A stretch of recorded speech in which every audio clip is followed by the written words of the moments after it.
มาอีกแล้วเนาะมื้อนี้เนาะมื้อนี้ก็เป็นวันอาทิตย์เนาะที่แปดวันอาทิตย์ที่8 เดือน 8นั่นเองซึ่งมื้อนี้ก็ตรงกันกับวันคล้ายวันเกิดของเฮานั่นเองมื้อนี้เนาะทีทีแรกก็ว่าสิมาให้มันทันเด้แต่ว่าโอ้บ่ทันละมันเกิดปีนี้ก็กักตัวอยู่เดี๋ยวมาเบิ่งมื้อนี้กินอย่างเดนี่สิ่งแรกเป็นต้มเค็ม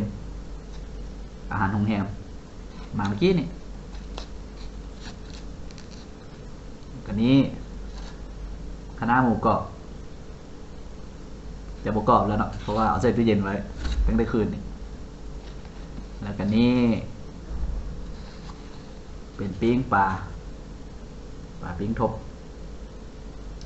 ปิ้งปลานี่เมียซื้อมาให้สั่งเพิ่นอันคือจะกินปิ้งปลากับส้มผักนะเด้ส้มผักอันน่ะบอกเพิ่นอันซอกซื้อผักบัวมาให้ส้มผักบัวแล้วว่าบ่มีสั่นอยู่ตลาดแถวบ้านเขาว่าผักบัวแพงแล้วเขาบ่เฮ็ดก็เลยว่าเอาไปซอกอยู่หนองเหนี่ยวดูหนองเหนี่ยวก็บ่มีเพราะว่าไปตอนสวยคนยังบ่มาขายหลายคันตะแรงคือสิมีอยู่ดอกมาเลาะเรื่อยๆมาจนมาได้อยู่หนองดวงบอกหลายๆเลยนี่โอ้สีมึงละสุดยอดสุดใจสุดยอดละอาหารมื้อนี้มาฉลองวันเกิดเหมือนกันมื้อนี้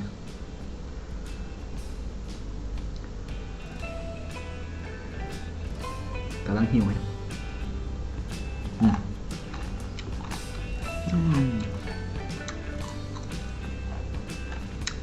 แต่เผ็ดนั่นนะ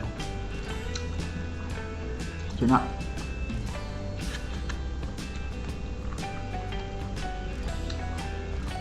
กินปิ้งปลาใช่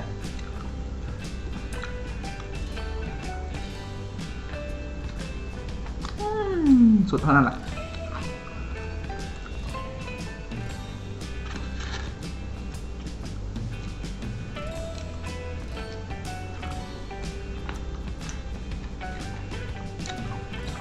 ปีนี้ครบรอบวันเกิดพอดีตรงกับวันอาทิตย์ตัวเองเกิดวันอาทิตย์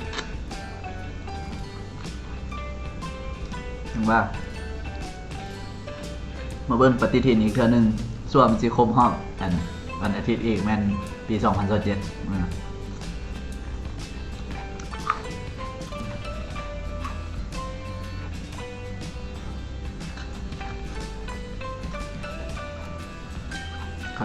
คันโบถือกราฟตัวอย่างนี้ฉันเบิ่งมาแล้วเลยมื้ออื่นวันเกิดเมียฉันนะเมียเกิดวันที่9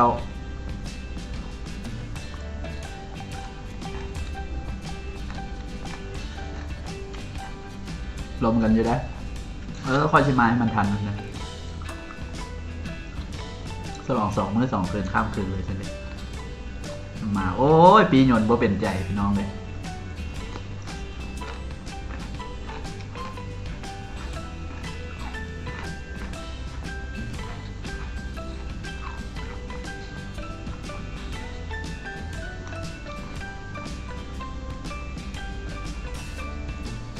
ปีหยนเป็นใจในป่านนี้ตั้งต่อแล้ว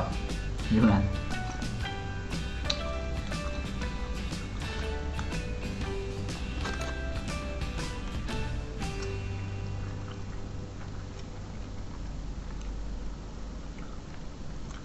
พอดีแซ่บส้มผักสงสัยไม่ค่าใส่เป็นนัวไหมนัวดีแซ่บ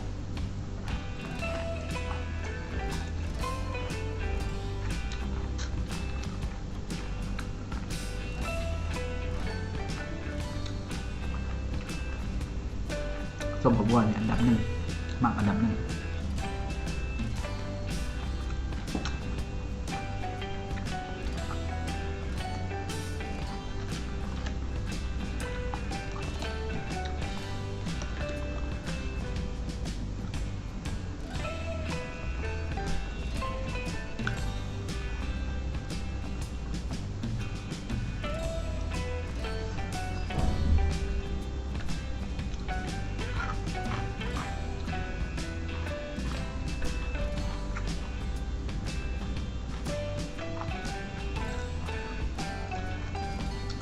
อาหารนี่ก็กินน้ำบ่ทัน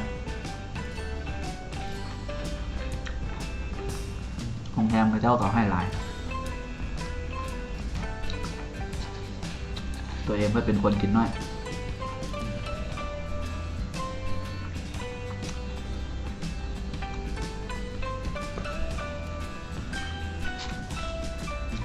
มึงต้องแกมเนี่ยมันค่อยกินปกติ2 คาบแล้วไข่2 มาอันนี้คือกันผักคะน้า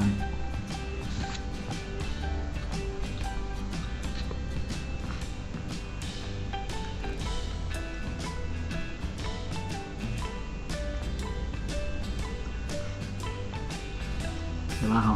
ไว้ดนก็บ่ได้เพราะว่ามันมีอันไหม้มาตลอด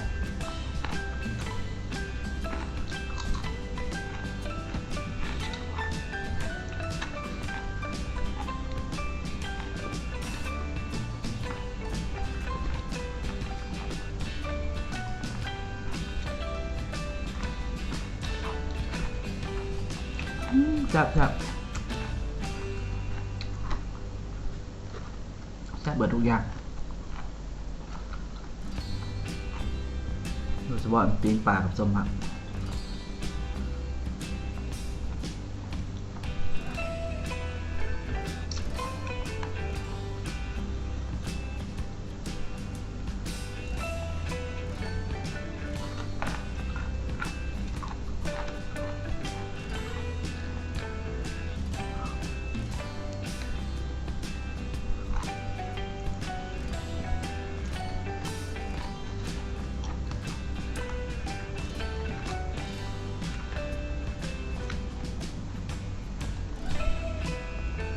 นอนเมื่อกี้ฝันดีได้2 ตัวเนี่ยป้ามาผ่านถึงมือเถอะเนาะบ่แม่นบ่เนาะ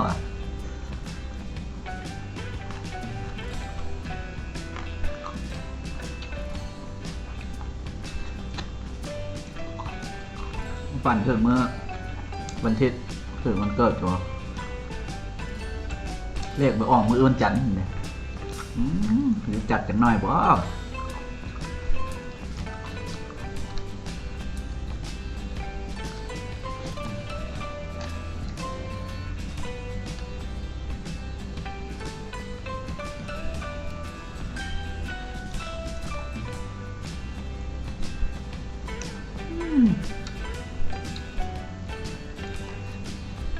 เจ้าเห็ดเป็นเนี่ยปลาปิ้งทั่วไปมักแบบนี้แหละแล้วก็เวลาครัวไม่ต้องเอาเครื่องในออกเอาตะพ่นมันออกมายากเป็นไส้เป็นอย่างอะไรกินขมล้ำพัก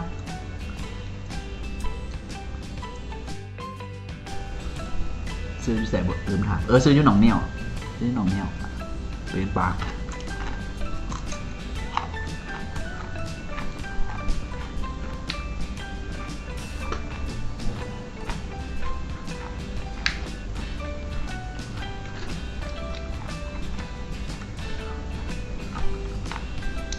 เลี้ยงมันเกิดผัวยากหาให้กิน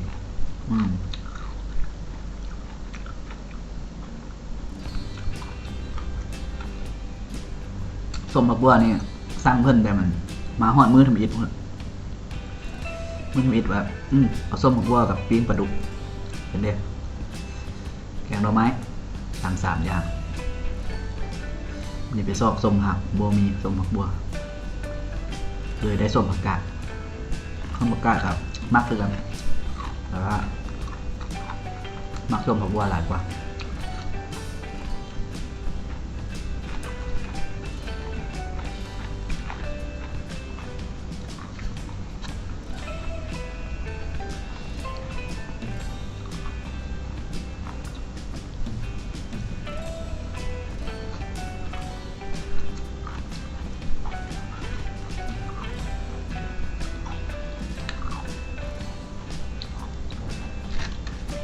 กินแล้วมื้อนี้บ่เฮ็ดหยังมานอนฟังเพลงอย่างเดียว บอมันโทรบอมันฟังเลยสิโทรหาเมียลมเมียย่างเดียวมันนี่เป็นยังหากระวางเมื่อกี้โทรศัพท์กินข้าวก่อนนะ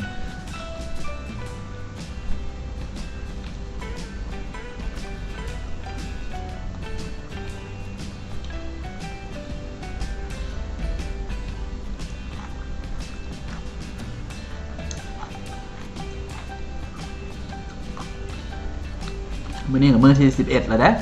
กักโตนะบิดน้อยเดียวอย่างมั้ง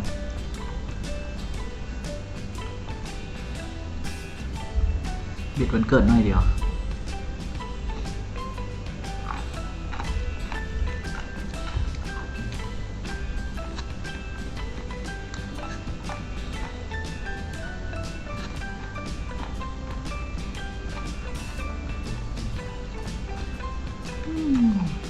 ก็ยังเดี๋ยวจะกินบอลเนาะไม่กินมาก็อิ่มละมักแตงแล้ว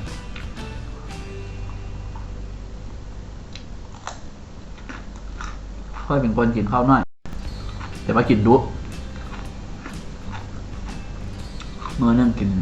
3 ข้าวบางเทื่อก็4บางเทื่อก็5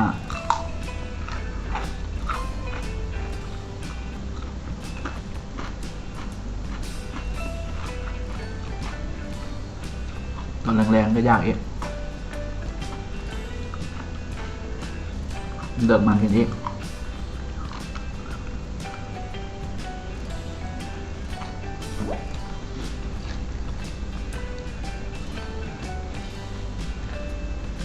อาหารแรงอันของแฮมมาให้นี่แล้วไว้กินมื้ออื่นกินบ่ทันคืนนี่กินบ่เบิดนี่กินเบิดมื้อแรงมื้อนี้จักสิเบิดบ่เบิด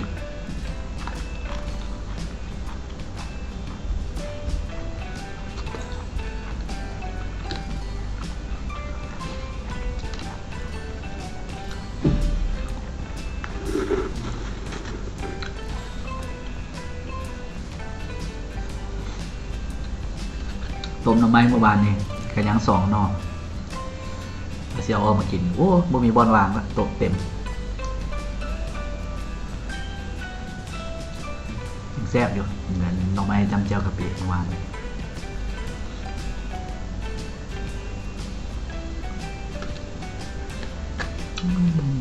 กินนั่นปิ้งปลาเลยครับส้มผักจ้ามากครับแพทย์ก็แบบเ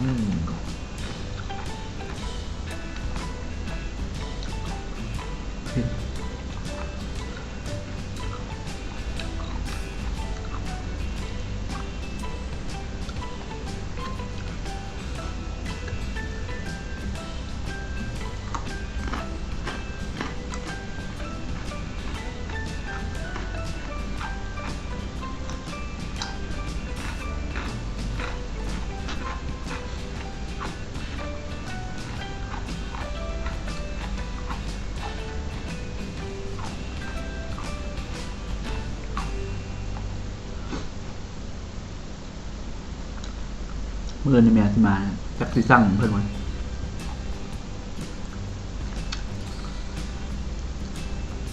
บ่สั่งหยังละติอีก 2-3 มื้อนึงก็ออกละ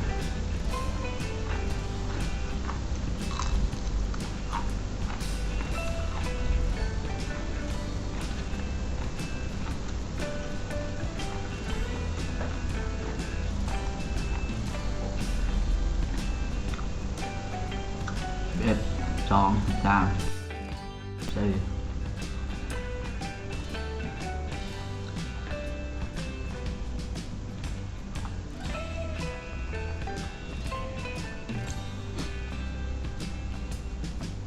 มันพัดก็ได้ออกแล้ววันนี้วันอาทิตย์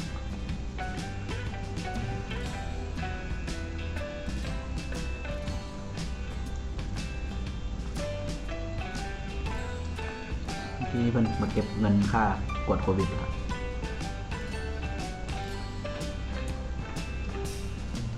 คนลาวเลยเสียงมัน50,000 กิจโมว่าคนต่างประเทศครับเห็นยุ่เห็นแจ้งการเฟซบุ๊กแต่โดนละว่าค่ากวด50,000 กิจคันเฮาแบบเฮาเดินทางเข้ามานะแต่ว่าคันเจ้าไปกวดกันด้วยเหตุผลของเจ้านี่น่าจะโมเมนต์ราคานี่น่าจะสูงกว่านี้หรือว่าราคานี้เขากำลังหรือที่เขากวดแบบเป็นทางการเลย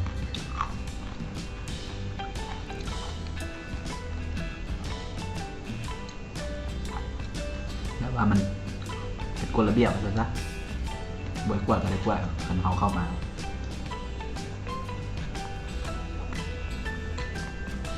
เมื่อวันคานนี่ยังจะได้กวดอีกวันนึงแต่บอกว่า50,000นั้นค่ากวด2 เทื่อตามคอยอ่านเบิ่งข่าวแล้ว50,000 เท่านั้นครั้งละ50,000คือเขาเข้ามานี่เขาต้องได้กวด2 เทื่อกวดมือเข้าแล้วก็กวดมือเสียออกน่าจะได้เสียอีก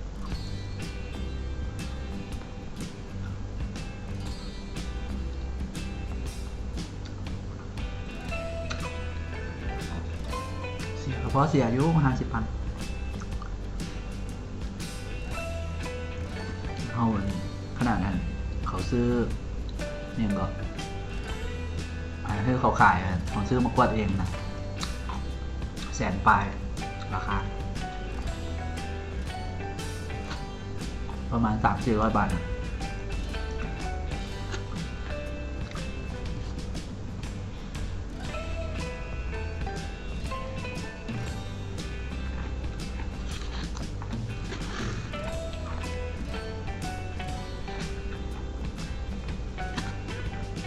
อิ่มละเดี๋ยวซ้ำเข้าไปจ้ะยังเหลือประมาณ2 กรัมสมผักเบิดเกือบครึ่งเต็มด้วยเต็มมันนี่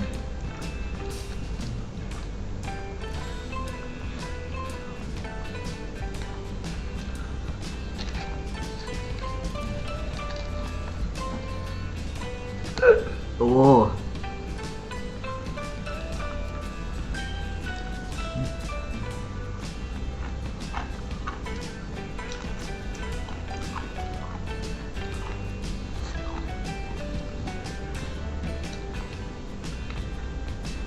เผ็ดเขาจะเอาให้2 หน่วยที่เบิดละ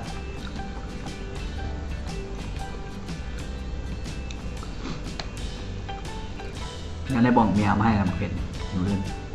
3-4-5 หน่วยกินส้มผักบุยเผ็ดนี่กันบอคักเลยบุคักบุเนี่ย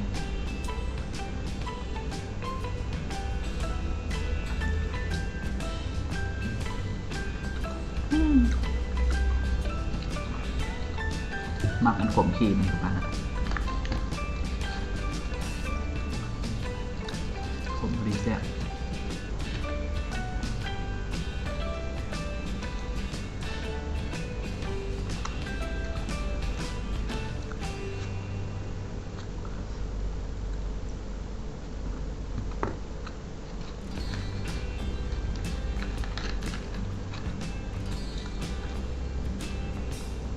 ซ้ำบ้างกระเทินเอาไว้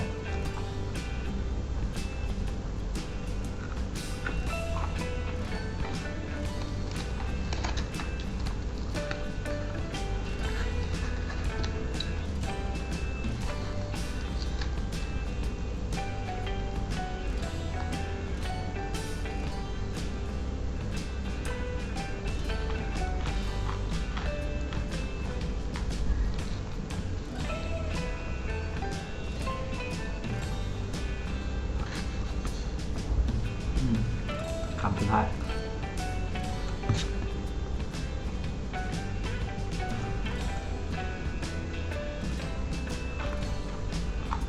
มันเข้าพอดีเบิดพี่น้องเข้าพอดีอิ่มมาแม่นนะตั้งอิ่มเลยแท้เข้ายังลายอยู่เนี่ยเข้าแพง ทั้ง2 กล่อง2 กล่องเต็ม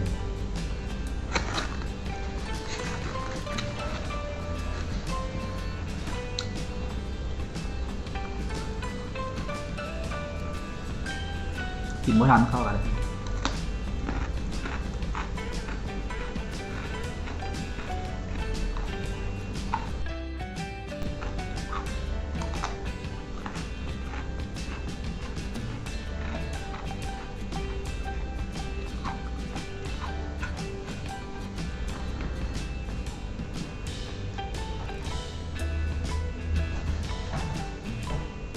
แบบยืดหน่อย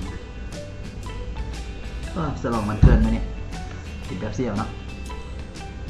ไม่อยากกินของมันจิตยังว่าขึ้นอยู่ได้ซื้อมากินคนเดียววะเนี่ยเห็นออกไปอยู่เคาน์เตอร์ผมเนี่ยเห็นแซ่อยู่ตู้แซ่บ้าสบาย